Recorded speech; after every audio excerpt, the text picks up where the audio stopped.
Welcome back to another episode of AMS, and I am your host, Angel Martinez, and today I have a special guest in the studio. Today I have a special individual in the studio. This female is an inspiring, motivational entrepreneur. She is a teacher, all right? She's teaching out here. She's teaching your kids probably how to speak Spanish.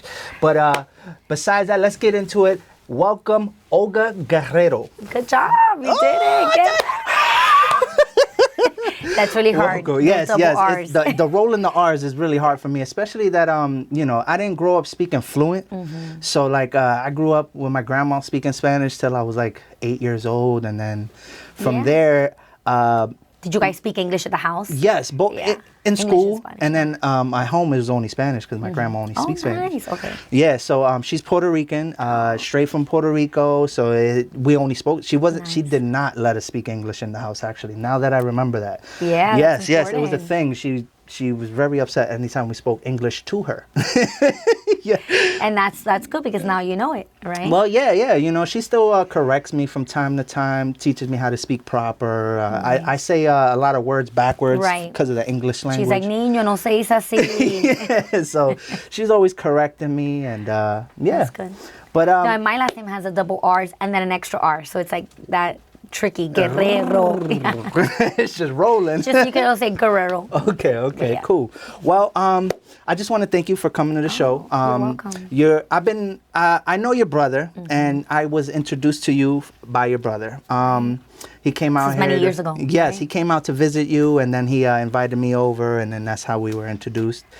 I just wanted to get the people to understand your upbringing, where you came from, how you were brought up, and just kind of get to know you a little bit before we start asking the questions. You being an entrepreneur and just pick your brain a little bit. So tell us, where'd you grow up? Where are you from? Here we go. Who are you? Okay, well, that's cool. No, I am originally from Miami, Florida. Miami? Yep, I was born and raised there. My parents what part are from of Miami? Well, you know what? Miami is so broad. So I would say the Westchester area, Burb Road area. So anybody from Miami would kind of have an idea. Okay.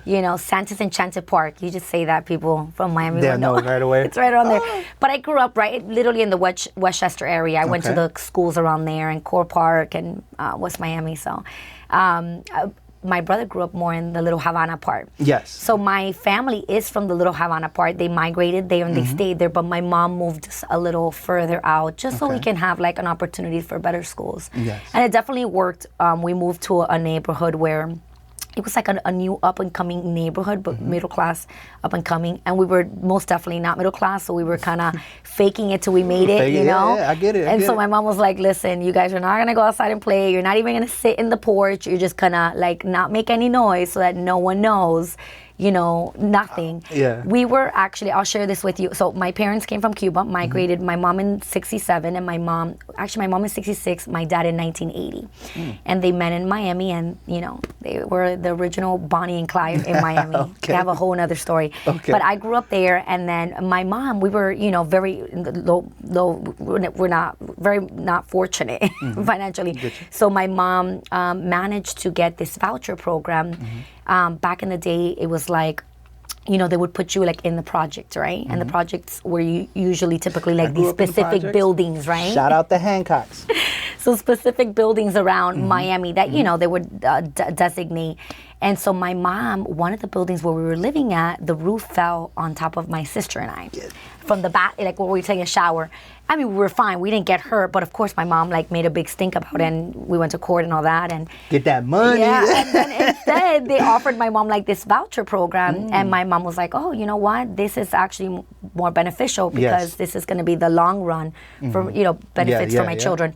So the voucher basically was awesome because you got to move to another side of town, go to, a private owner. A better school. So, if you were an owner of a home, I presented the voucher to you. And so you worked directly with the county, and then it was kind of beneficial because you as an owner. It's a definite Yes, you as an owner got guarantee. everything guaranteed, and you knew that the clients that were coming to you were not people are going to ruin your house. They were, small families, like blah, blah, blah. So it was beneficial on both ends, and us, we were protected, So that's why my mom was like, you guys got to, be quiet. And it's also very private, so no one in the neighborhood knows, you have a voucher or anything. Okay. But I talk about this voucher because I feel like it changed our life. It helped us get out of Little Havana, and we went. Stepping stool. Oh my gosh, it was incredible. It was like we would have never gotten to that point if it wasn't for that voucher, because my mom didn't have a job that she can get us to that next level. I get it. And so we were going to these better schools. I mean, it was like a newer area of Miami, and we had opportunities that my cousins, for instance, did not have. Yes. And so I was able to go to college. So my mom has 6 kids. Barbara is one of them. And so, but Barbara and I grew up in separate homes. Two and two, right? 2 brothers, 2 sisters. Yeah. We're actually 6 from my mom. Yes. So Barbara would be the second son. Okay. And then I am the second daughter. And then I still have 2 younger siblings. Okay. But Barbara and I grew up in separate homes, but we had that cute. Yeah, we did. I thought you guys grew up together. We grew up together, but not together. Like, we grew up in separate homes. He grew up with his grandmother. Yes. And that's a pretty interesting podcast. If you want to interview anyone, interview my mom. Your mom. She has a story. Some stories. Yeah. So we grew up separately. Miami, Havana, oh my gosh. Cuban stories. A little bit of her. She should have her own Netflix documentary. No, this is like insane. I know, but it was like all her story kind of helped my story, because I didn't know who my mother, like, really, like, her real true story, because she put us like in this bubble so that we can succeed. Shelter you guys. Completely sheltered us. Yeah. And so so I was able to go to college. I was first from my home to go to college. Barbara went to college, but we were. What college? I went to FIU. First, I went to Miami-Dade. Okay. Shout out to Miami-Dade. Miami-Dade. I know. Shout out to Miami-Dade. Miami-Dade. I am such a. I love Miami-Dade. It's an incredible stepping stool too. Okay. And then from Miami-Dade, because my mom didn't let me leave to Pensacola to go to college. She was like, ¿Qué? ¿Dónde está Pensacola? Pensacola and Hialeah. Hialeah is like a little ways away from where. Okay. I'm like, Mom, Pensacola is like upstate Florida. No. You're going to go down the street to the college down the street. And she ripped my application. Literally. Oh, my God. And she's so dramatic. She threw it in the air, and she was like, and pick it up. Pick up the piece. And I was like, no. I was devastated. I was like, this is a movie. Yeah, I was like, how dare you? I was like, this was my only shot to like leave home, escape, blah, blah. Yeah. And I said, fine, I'll go to Miami-Dade. I went to Miami-Dade. It was the best decision that my mom helped me make, made for me. Really? And then from Miami-Dade, I moved on to FIU. Okay. Shout out to FIU. I love my Panthers. What's the difference between both colleges? So Miami-Dade is a community college. Okay. So you would say like a hack, for example, what we have here. Yeah. But then it's, not to downplay hack, but Miami-Dade is on such another level. I'll tell you why, because Miami-Dade is a community college, but it's like, it was the first in the nation to offer a 4-year degree, which a lot of community college only offer like 2 years. Yes, I was going to say. And Miami-Dade is like such a playground for so many people that are like in politics, that are successful, and like people, and just like it's a great. That kind of makes sense to me. It's a great school. Oh my gosh, it's incredible. So then from there, I transferred to the university, which was the 4-year university, and I did my last 2 years there. Okay. And so there, I graduated with a bachelor's in health sciences, because the idea was that I was going to go to PA school, physician assistant school. And it's a 6-year. That was actually one of my questions. I was going to ask you if you were going to school to be a physician. Yeah, I wanted to go to medical school, but I was like, I don't know, I suffered a lot with like the imposter syndrome, Yeah, being like the first from my family to go to college, I just didn't think I could really make it that far. Okay. And even college for me, I remember I filled out all the applications myself with the help of a CAP counselor in school that introduced me to that. You doubted yourself. You know what it was? I think when you come from a Spanish-speaking family and you're first generation here, you don't even know the steps. My parents didn't know the steps. So True. I know this sounds a little ignorant, but you almost assume like it's just, okay, you graduate high school and then you go to college, but like you just go and like there's you don't understand the steps, right? And I learned it. My gosh, I learned it in trials and tribulations. My senior year. Senior year. Senior year, my friend said, "No, you have to apply. You have to do this." And I'm like, "What?" So I did it with the help of this CAP counselor. You thought they just send you a letter? I thought you just go. I honestly want to go to this one. You didn't feel that, or you just thought you just. Oh, I thought you just go because like my parents didn't tell me. No, I get it. I get it. And it was like I was the first one to go, and my school, you know, there was a lot of people from my class that are super successful now. Like we have Pitbull, you know, the singer, and I have, you know, like so many great people from my class. I have people that are like in the music industry, they're like in the TV industry, working with like Nuestra Belleza Latina, makeup artists, like just great people that came out of my class that were super successful. But it's like they also had to kind of like bump a lot of rocks on the way because we don't know the steps, right? But my camp counselor helped me. I did the application. And I got accepted to this one university in Pensacola, which is at the tip of Florida. Okay. And I was like, I'm going to go. Thank God I didn't go there. It would have been devastating. It was like, and I'll tell you why. I was born and raised in Miami, and I thought that was the United States of America. You thought Miami? Miami was the United States of America. I can't argue with you about that because I thought the same thing when I was growing up in Massachusetts. I thought, Boston was 30 minutes from me. So, the Boston Tea Party, so much history there. Right. I thought Boston You're like in the middle of it. Yeah, I thought Boston was everything. And then as soon as I, traveled and, I met kids from all around the world at certain camps. And you see how they think, how they talk, and just it's like, whoa! Yeah, it was an opener, like an eye opener. I'm like, oh wow, you guys don't talk the same, don't think the same. None of that. Yeah, so it was. Use our hands. Yes, so it was an eye opener, an experience. So I kind of get what you're saying. And Miami, for me, it's like, we're part of the United States, but it should really be cut off and like thrown into the Caribbean somewhere. Because it honestly isn't like nothing. Like your brother. It's nothing like the United States of America, like what I come to learn. So this is so for me, the American like dream was like, I know it sounds funny, the Home Alone movie, where you see the houses and the snow and like that, picture perfect family and all this stuff, And I thought that was like, So then Miami for me, we have cafecito, café con leche is part of, in every single corner, we have our tostadas, which is like the bread and butter, every corner, that's our breakfast. Okay.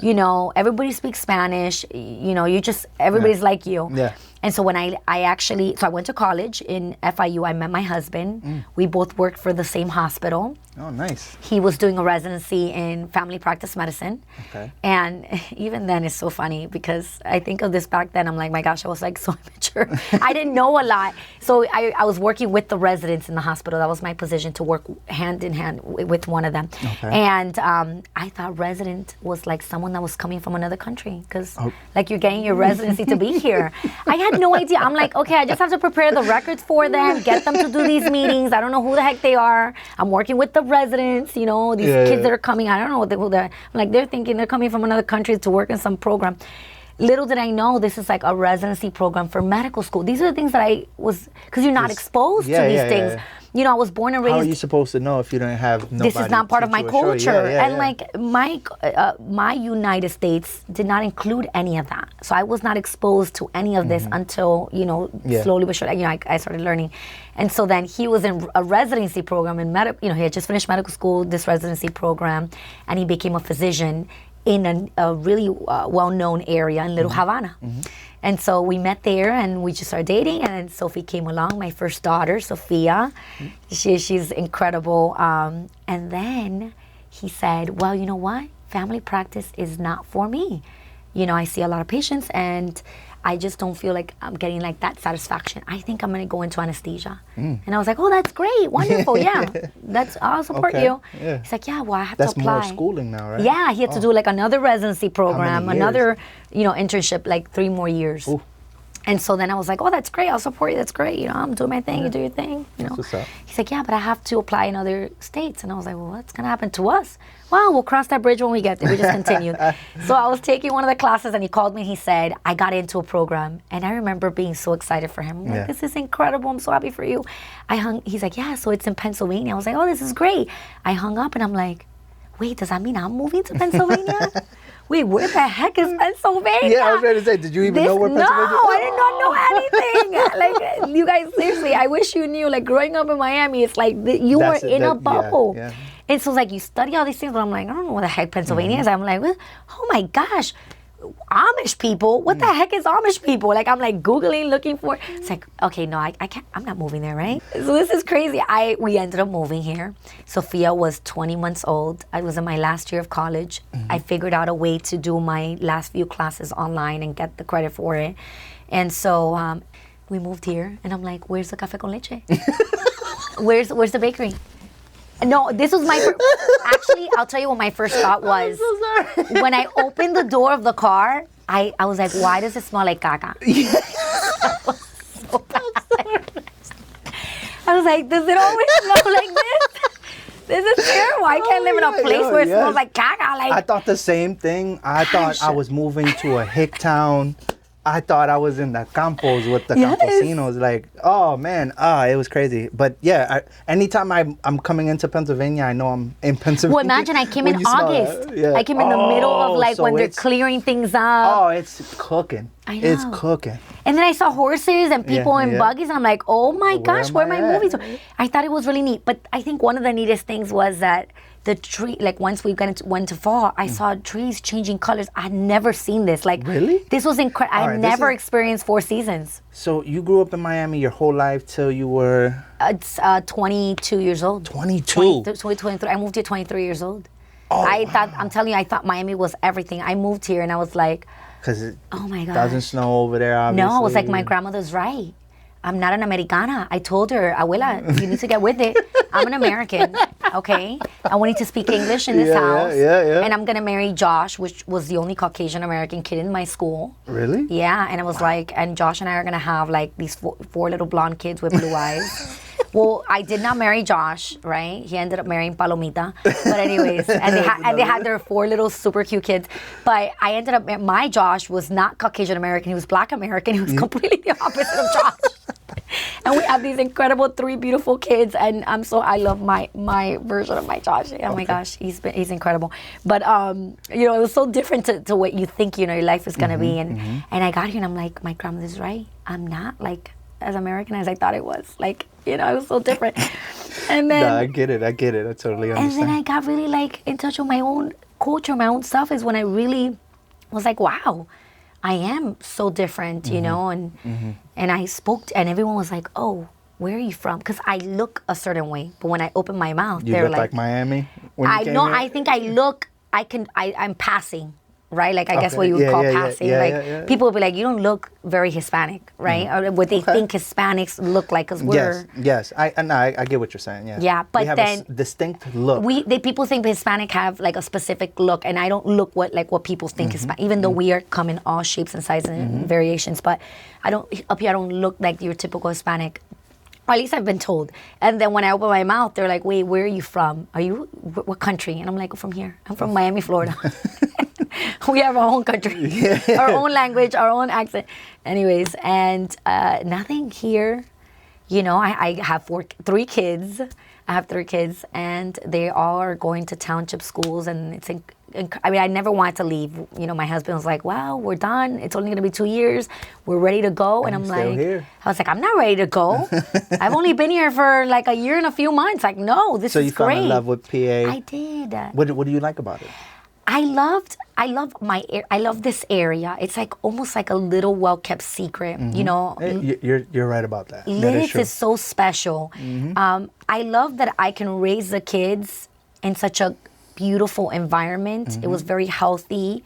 It was very different from how I grew up. And I guess, like when you're young, you always kind of try to run away from who you are and where you're from until you kind of understand that. Yeah. And I think I was trying to do things differently. Like I went to a park and this little boy was like having a tantrum.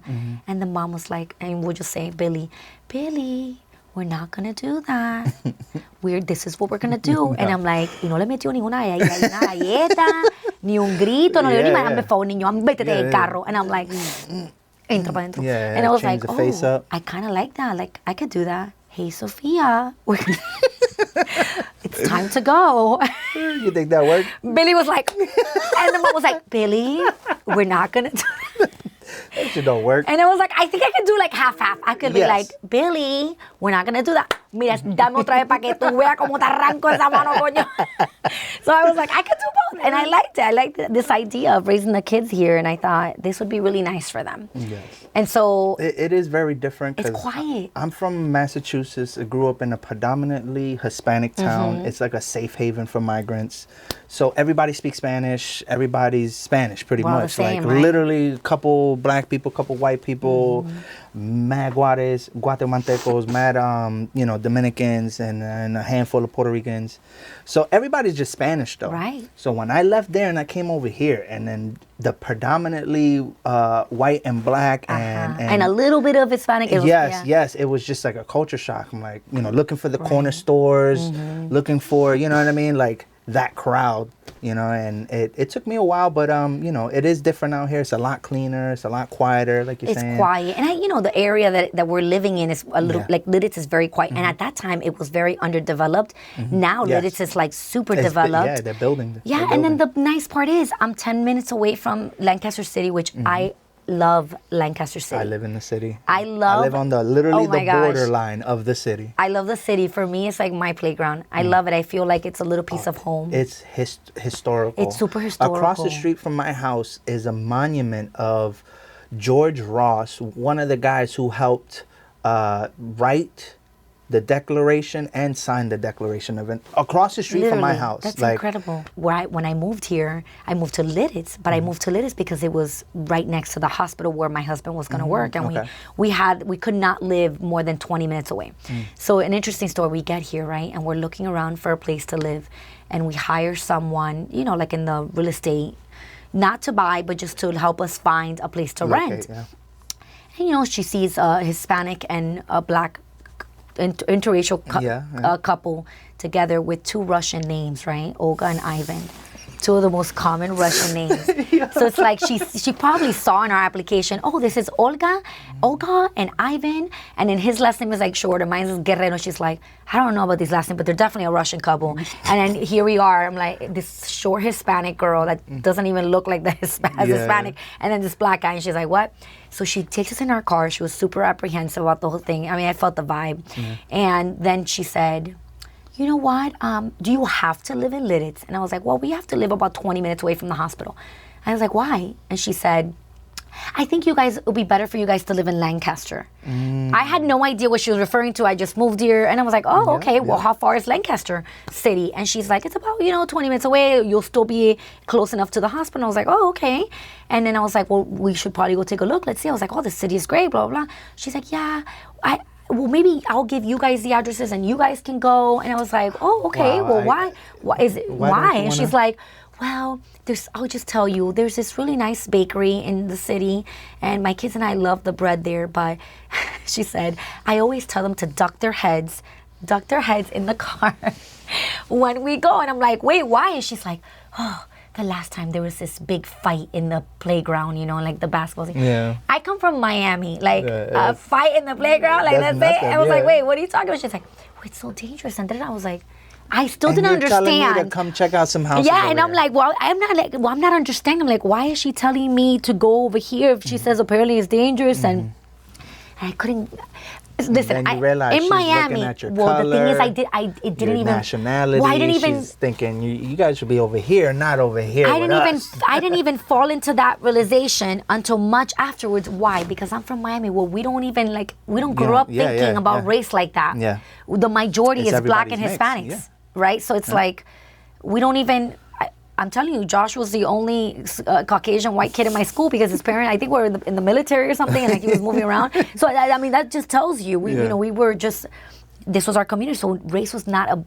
You know how our racism was in Miami and still is, and it is very much true racism. It's within ourselves and our own communities. It's so sad. It's like, oh, you're from Argentina, ill. Yeah. You're from Colombia, our arepas are better. Like, it was our own racism, and it's so sad because it is racist, right? Yeah. But we don't realize it is. Yeah, Puerto Ricans do it to each other. Oh my God, the whole Caribbean. Are you from the isla or are you from here? Yes. They'll call you a gringo if you're from within here. The whole Puerto Rican community. Yeah. But within Cubans too, they're like, oh, but you're not Cubana. I'm like, yes, I am. They're like, well, you're like Americana. And I'm like, no, I'm Cuban American. Thank you, next. Like, I'm glad you realize that too. So it's like within our communities against each other, but then within our own, you know. So, you know, I was like, why is she saying? It took me a while. I didn't understand. And so then I was like, did this lady, wait, no. And that happened to us, I would say I can count with my hands here how many times that happened to us, probably 2 or 3 times that we had these weird interactions. But for the most part, we didn't have that issue. Like, people are not, you know, I didn't it's not as predominant out here as maybe down south. Like, I would say I experienced more racism as an interracial couple in Miami than up north. Yeah, because it was like, you're not going to marry a Cuban?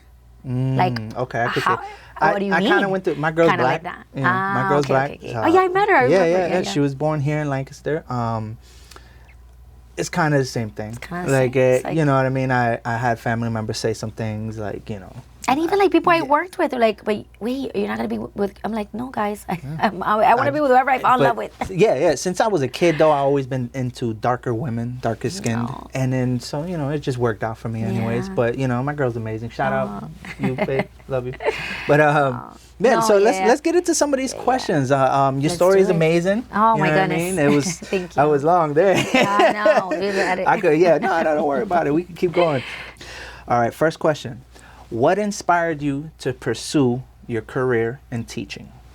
So, I went into school actually for the education major. That's what I applied for. Yeah. I've always wanted to be a teacher. And so, when I was there, my first semester, I took a class, and my teacher he didn't like his career. And it was very evident. He would say all these negative things about the career. And I remember towards like half the semester, he was like, if you guys are going into this career for money, like if you think you're going to make money, if you think you're going to, you know, you don't. You know, you don't make money. But he was also speaking very negative about the career. Like just, you know, I just didn't take it as a positive experience. Okay. And I thought, oh my gosh, I have to get out of this major. Why? Because I'm the first, you know, person in my family to go to college. I need to make money.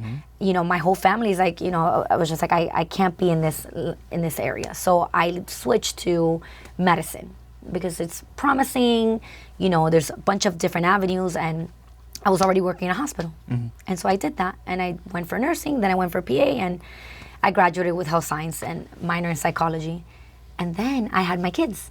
And as my kids got older, I was really blessed with the opportunity to stay at home. My husband has a great career, and he was like, well, if you want to stay home with the kids, and I'm very jealous with my children. I don't want no one to take care of them. I was like, I want to be with them, and I had the opportunity, so I took full advantage.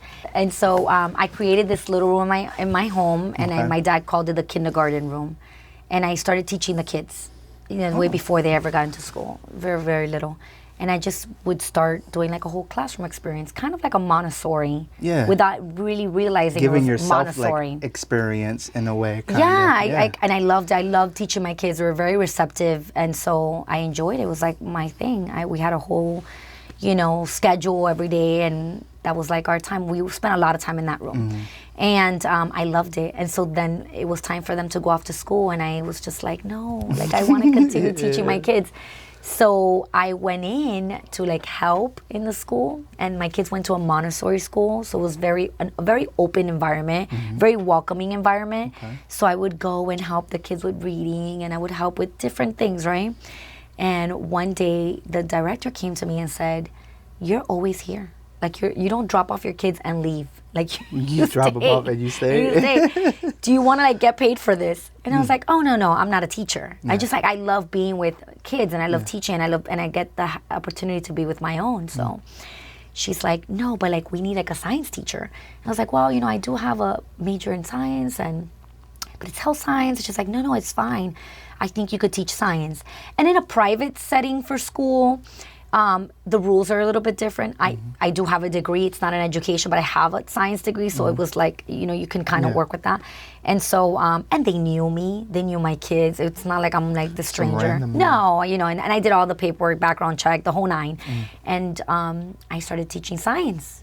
But it was like, also for fun for me. It was like a few times a week I had this, I would do like a science experiment, a lesson.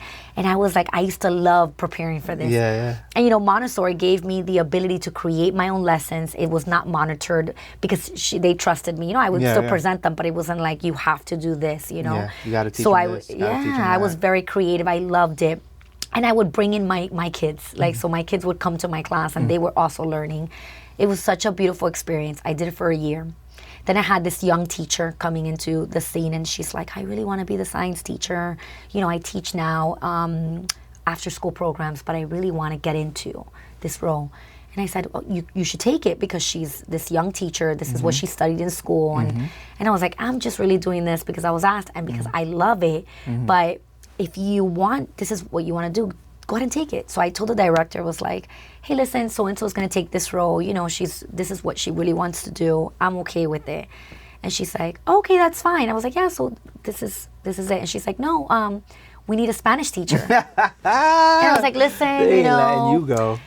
My son, at this point, my two older kids were already going now to public schools. We have great public school systems, so they moved on.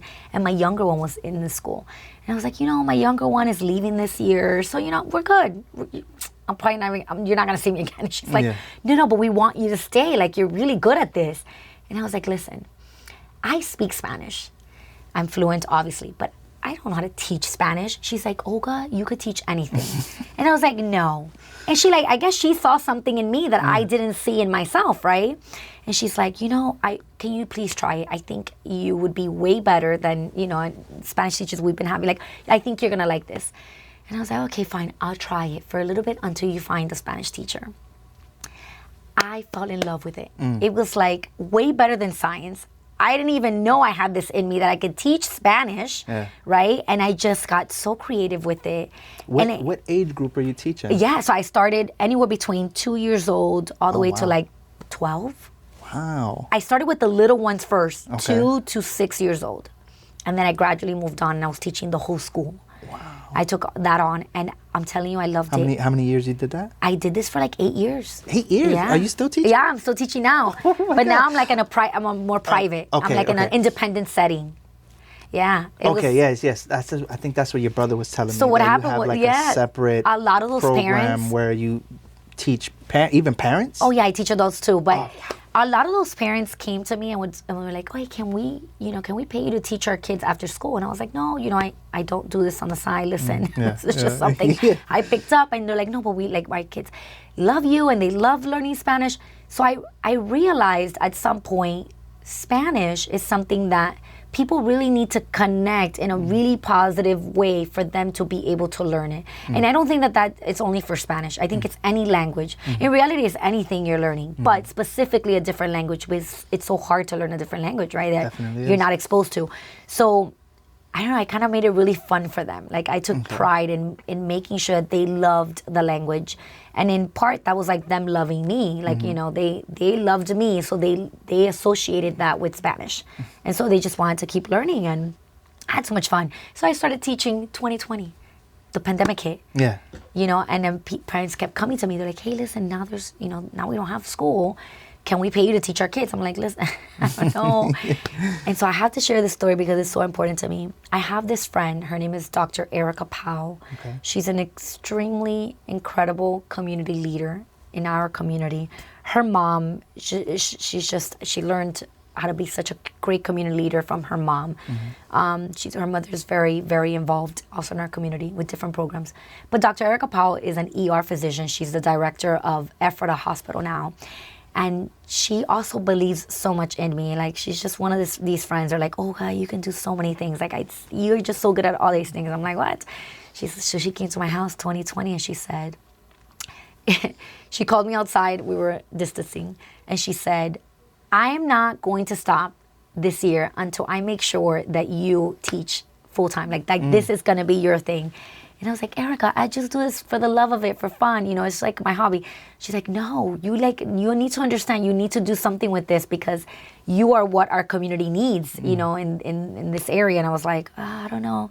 She's like, I'm going to dedicate this year to making sure that you become like the Spanish teacher of our community and that you go after your dreams, you know. She's like, this is what you started going to school for. And now it's like a full circle, right?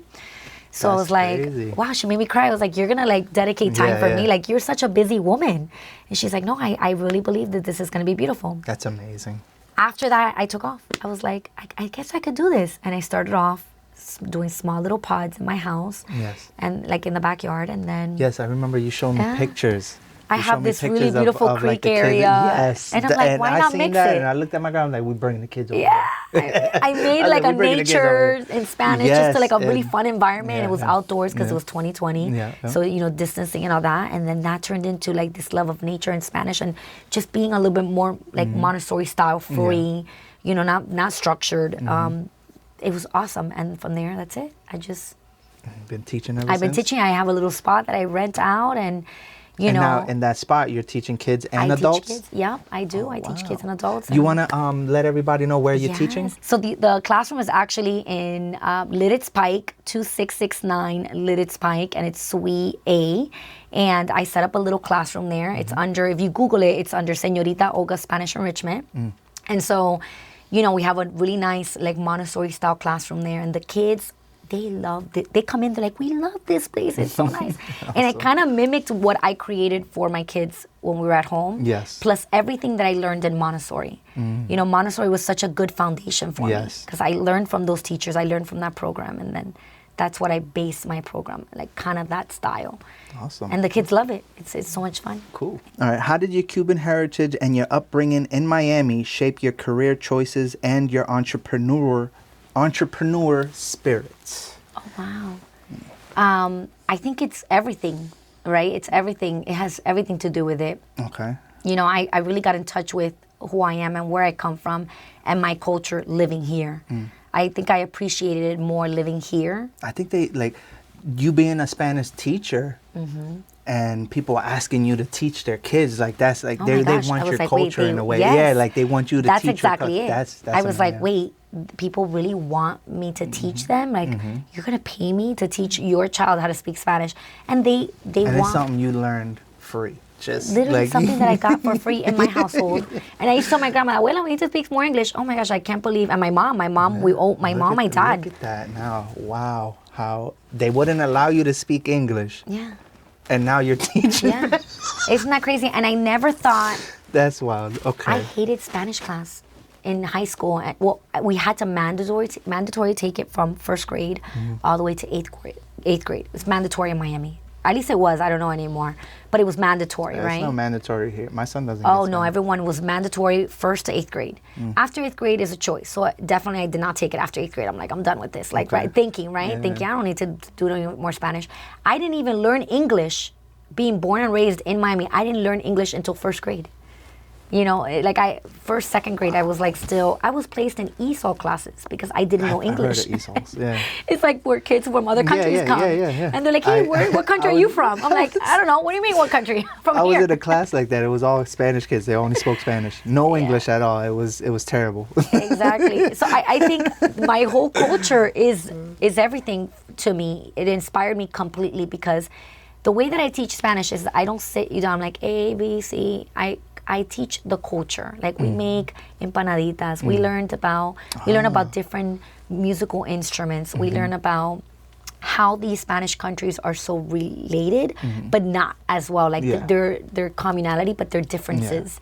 And teaching them really like so that not everyone thinks we're from Mexico, right? Or we're from that we are. I love that Mexico is beautiful, but so is Colombia, and so is Venezuela. I hate getting called, or not even called, but I hate when people assume I'm Mexican. I'm like, no, I'm Puerto Rican. Right, like, because you're so proud of, and there's nothing against Mexican culture. Mexican culture is beautiful. It is. But it's like you're proud of your own culture, and it's like you can't people don't tell know this. The difference, or like, and then I guess it's kind of the same way for Asian people. You don't know for sure. People don't know the differences. Japanese and Chinese, Vietnamese. So and it's almost like at first it's like insulting, but then for me, it inspired me to teach this generation of children so that they can teach other people. Yeah. So my goal was to teach them everything, like not just how to read and write and learn Spanish, but also learn about the different countries. Where are these Spanish countries? How many are they? How are they different? How are they common? The food. Yeah. So I kind of include like different experiences. I'll find different restaurants in the city that are dedicated to these different countries, and we'll take a trip over there. Or if we also have Spanish camps. They're super nice. It's every summer. I would say that's my biggest event is my Spanish camps. Yeah. A lot of kids come, and we make it so fun. We sometimes we're in the city the entire time. You know, we're learning all these different like bodeguitas in the corner and different foods. And some of the, there's this, what's this Spanish restaurant that I absolutely love? Ay, coño, ¿cómo se llama? It's right on Mulberry Street. It's a very Latino? no, it's a very small. I can't believe. No, it's a name of a girl. It's Flora's restaurant. It's I think it's right on Mulberry. She closed her restaurant 1 year for us and my students. We all went, and they had this great, incredible experience. That's you know, awesome. and Flora, she cooks a little bit of all the Spanish countries. Okay. So Caribbean Spanish. All the dishes, Caribbean. Yeah. So the kids got to, and that's what the kids fall in love with. Yeah. It's really this cultural experience. So I use my Cuban culture. Yeah. Even though they're not learning the word, but they might learn the word of what that is. They will. Yeah. You know what I mean? And then I have this rule. But then they know, that's this trait from this culture. When they get older, they're able to understand. They're like, I tried empanaditas, I tried platanitos maduros. Yeah. And then I have this rule that once I teach them the word, they have to use it, even if they speak English, but they have to use the Spanish word. So like, Senorita Olga, the maduros were so delicious, you know, but just use that word, right? Yeah. So that's how they learn, is through actual, you know, Awesome. visual experience, hands-on experiences. So I used my culture, my upbringing. Without knowing it, I brought it up here, and I think I discovered who I was more up here, and that's what I use. That is my. I feel that. My guidance. That's everything for me. Coming from Massachusetts down here, I felt that. I figured out myself, learned myself, what I like, what I don't. Yeah, what I like, what I don't like, and. You know what I mean? I wouldn't be doing this if it wasn't for your brother, like telling me, like, yo, you have it, like you know, that lady who came to your house, right, Erica, and said, you know, that you got it. She's seen something in you, and that's what your brother did to me. And you know, he did that for me too, way before. But I didn't like, you know, he was always trying to find. Oh God, I wanted to open up the first Cuban little bakery here because we didn't have one, and we have this thing in Miami called the ventanita, like la ventanita. Which is a lot of these bakeries have a little window, and you go to the window and you order your stuff there. It's usually like your first cup of coffee, and it's there's a few bodegas out here like that. But they have like a ventanita. It's a little window, and it's a bodega. It's late at night. You know, they don't want nobody coming in and getting robbed. So they have a little window, and you just I want the bag of chips, and they slide it right through the window. Oh, that is so cool. I had never seen that up here, so I'm like, I want to open up a ventanita concept. Yeah, there's here. A couple of them. That is so neat. They open up at night only, though. Oh, okay. So it's like you just get off, you do a quick change, and then you just go on your way. Keep it moving, yeah. So he was like, you should do this, you know, and we're gonna name it La Cubanita, Olga La Cubanita. You know, we had all these ideas. That'll hit, Bob. That'll hit. And so he was always inspiring me to do that. I just didn't have that confidence in me, you know. No, I feel you. I was the same way when it came to this shit. It took a couple people, like it's almost like it's so in your face until you finally, the light bulb kind of goes off, and you're like, you know what? Why can't I do this? Like, people do love a lot of parts about my culture and who I am and what I have to offer.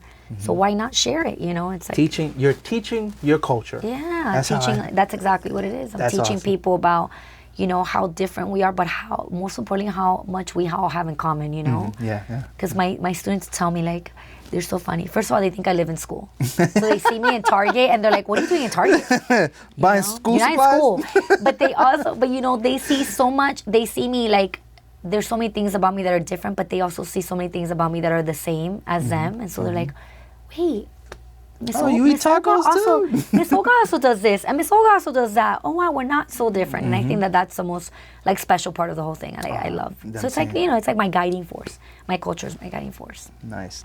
What do you think was the biggest lesson you learned in life that helped you become an entrepreneur? The biggest lesson I learned in life. Ah, my gosh. That's a tough one. I think most recently I've learned a lot of big lessons in my life. But I would say moving here to like a whole, just putting myself out there and accepting that big change. Putting yourself out there. Yeah. And thinking maybe I can start something in a setting that I never thought I could start something like if I ever thought of starting in a new environment. Right. Something I was unfamiliar with. Yes. That challenge was actually better because I would say it's easy to do it coming from where something familiar, but this was unfamiliar. So that challenge, I think, was really what helped me, moving, putting myself in a different environment, learning about the people around me, learning about the environment around me, and then using that and trying to combine it with who I was and where I came from. And okay. So moving, I think, completely moving and changing my environment was probably a big lesson for me. And accepting that change, accepting it. Okay. Because you can do it Yeah. and not accept it and be like, oh, that's not. I agree with you 100%. Moving from Massachusetts here was a very, very big change for me, culture-wise, seeing mostly Hispanics where I was from coming here and not seeing as many. Right. And, it's just being different, the way they dressed, the way they talked. They could point me out, you know what I mean? Yeah. I had to adapt. Adapt. Yeah. Accept and move, exactly, and move with it. Exactly. Move with So the that's what I punches. did. I noticed I was different. I accepted that. I know I'm from Massachusetts. You guys obviously can tell. All right, cool. Accepting, and then I'm seeing it as a positive thing. Yes. Like, this is actually good. I like being a little different. And I noticed there was a few scenarios where like it benefited me being from somewhere else. Knowing two different languages, understanding two different languages. Knowing two different. Especially like I would assume for your scope of work too, being able to know and understand two different languages is important. Yeah. Because clients or when you go into that work field and there's probably other workers that speak Spanish and they can use Let me tell you this story about your brother. So I met your brother working at the J Group. It's like a shipping and receiving building. And I was there maybe a year and a half, almost 2 years. And your brother shows up and I'm on an assembly line, taking packages, looking at them, throwing them in certain areas. And your brother was in front of me. And he's on a computer. Anytime I had a package for him, I put it on his belt and he would take it and do what he had to do with it. But he comes in the first day, he's tatted up. He's tatted up. Yeah. And he looks white. I'm thinking, See, we go through this. This is the hard part about being Hispanics from Miami. Yeah.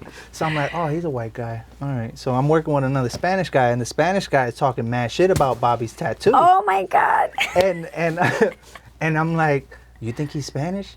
He's like, and he starts saying, nah, this guy got geometry tattoos on his fucking arms. Like, he's not Spanish. If he was Spanish, he would have had like the Santeria. La Santeria, Santa Bárbara, Jesucristo, María. All this shit, right? And I'm like, you're right. El nombre del primo. All this shit, right? And I'm like, yeah, you know what? You're right. And I keep going. And then Bobby turns around and he starts speaking to us in Spanish. Oh, that's the best. Oh my gosh, this guy. So much we even do it to our own communities. That not only do people do it to us, but we do it too. Like, this guy definitely doesn't know Spanish. Yeah, so it was, oh my God, it was so funny. And, just judging them like that, it was crazy. Oh my God. I learned from there, not to, assume anything of anybody. You just shut the fuck up and I know, you never know. Ask them. That happened to my mom in therapy. She was like, there was un viejito sitting in front of her, and my mom is talking to her CNA, and she's like, ay, tú sabes lo que es. My mom's been divorced and separated for many years. And she's like, yo no puedo estar con los viejos. Porque sabes lo que es casarme con un viejo, like being with an old man. I can't be with an old man, blah, blah. Like, this guy in front of me, da, da, da. Well, the guy gets up, and at the end, he's like, tengan buen día. My mom wanted to die. She's like, ay, coño. The embarrassment. I know. And just like letting you know, hey, I speak Spanish. Yeah, don't judge a book by its cover, man. And you know what's going to happen? All these gringuitos that I'm teaching Spanish, they're going to be like, hey, yo también sé español because Senorita Olga taught me. So I know you're talking about me. That'd be hilarious. And funny enough, there are some parents that would tell me straight up, I want my kid to be able to do what I can't do. Like, I want them to know Spanish. Like, I want them to be able to communicate with people. Because it's also a job type of thing. Like, that's the biggest. Yeah, the biggest part is knowing Spanish. So that way, if you're sitting at a desk and you're, taking people in and out, you got to know how to speak. Right. And if you can speak both languages, you're way worth more than somebody who's only speaking one. I mean, I think about that with what happened with me and how my life changed from like how science is into education, right? It was like a full circle. I went back to where I started, right? To what really my passion was education.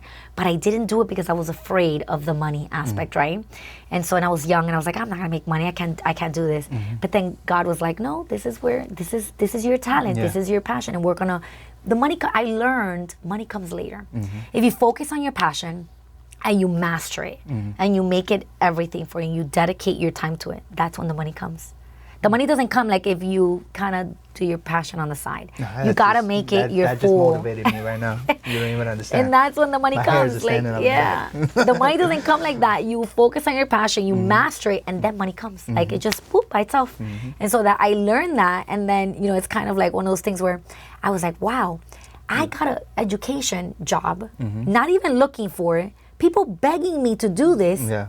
I don't have an education major, but they want me. They wanted me over the girls that were coming in that have fresh out of school with a degree in education.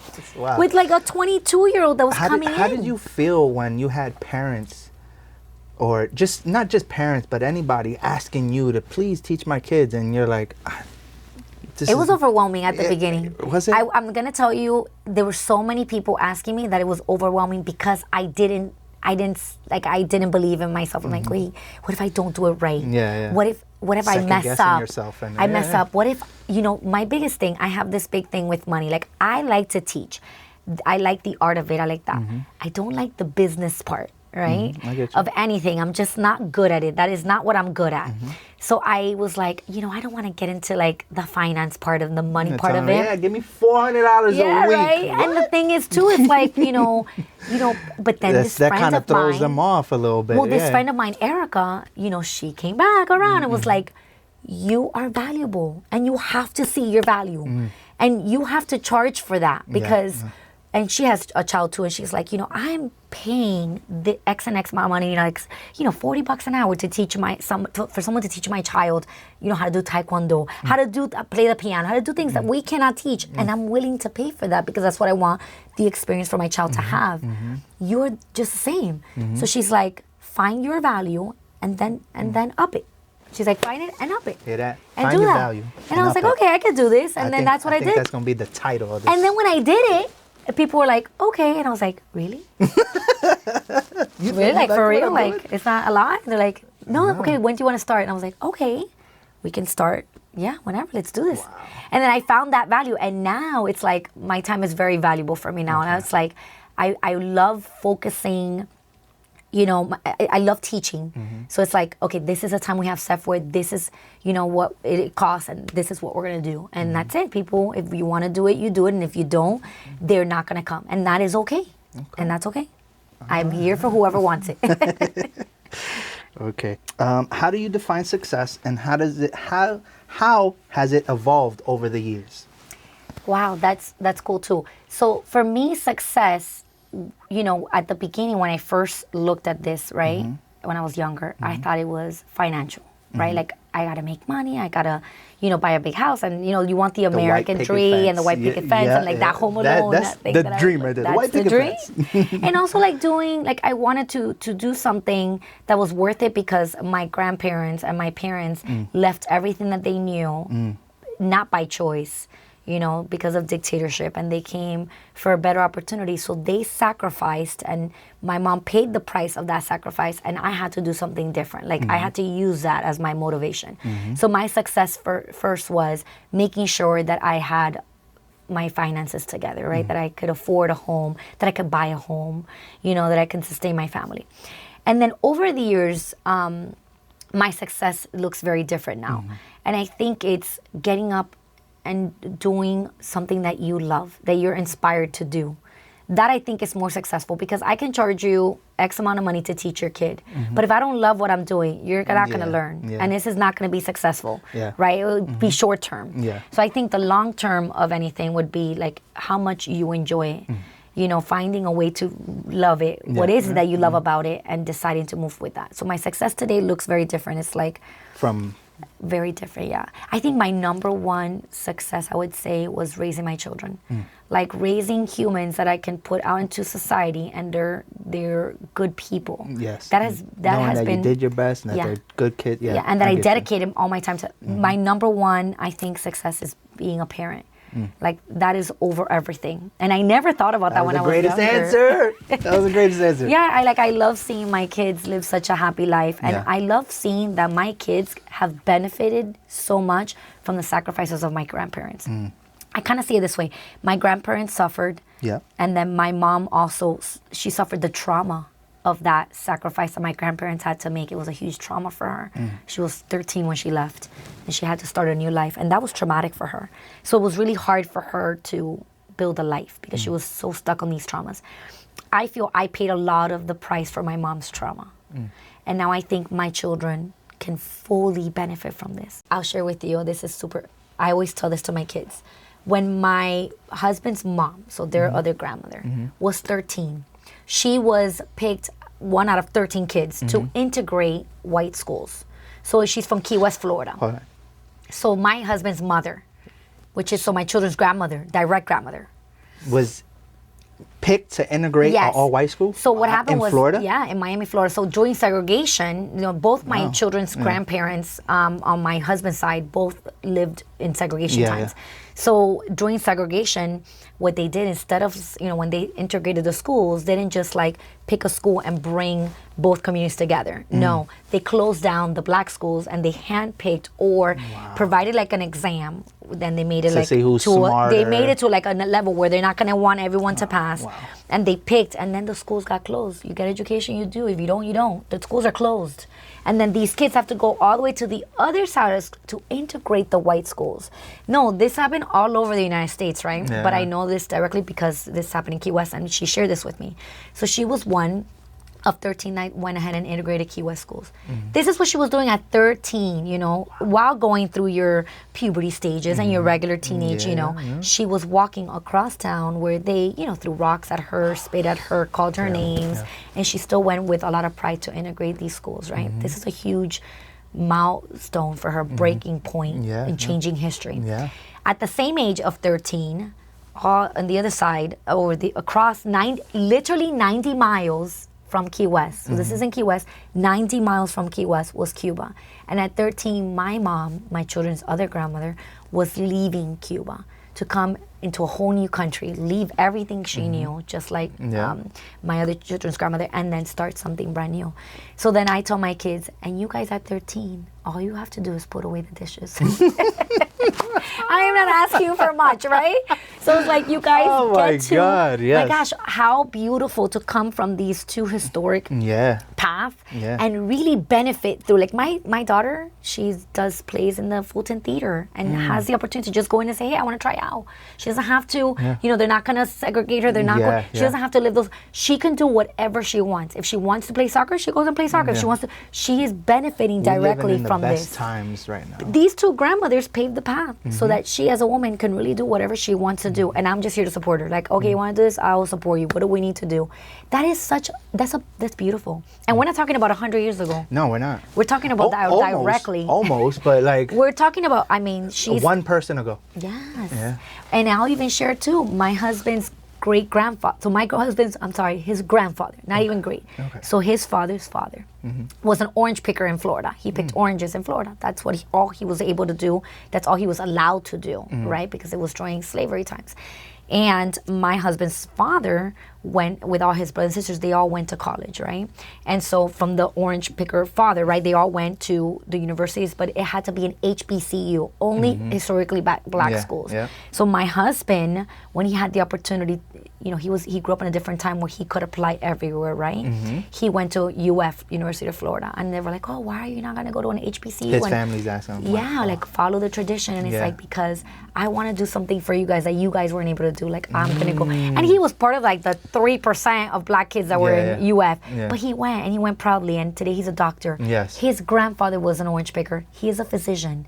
How beautiful is that, Yes. Changing. It goes right back full circle how important education and the opportunity to an equal education. Not just any education, an equal education is super important. So whatever we're learning in the city, here in the suburban area, it needs to be available to the kids that are learning in the city. And it also goes back to what you and I were talking about, the differences of language. You come from an area in Boston where the education is huge. It's like predominantly, right? It's people. Boston is known for high education. Yet you were off in the outskirts, and your education was totally different. Yeah, nobody cared. And you are literally in an area where it's like they're rich. Yeah. But it wasn't offered to you in the same way. I'm literally surrounded by rich. So equal opportunity to education it's incredible. It's the ladder. Okay. So we're gonna wrap it up in a minute, but I want you to give them all your social medias. But just give some what is it, like an inspirational.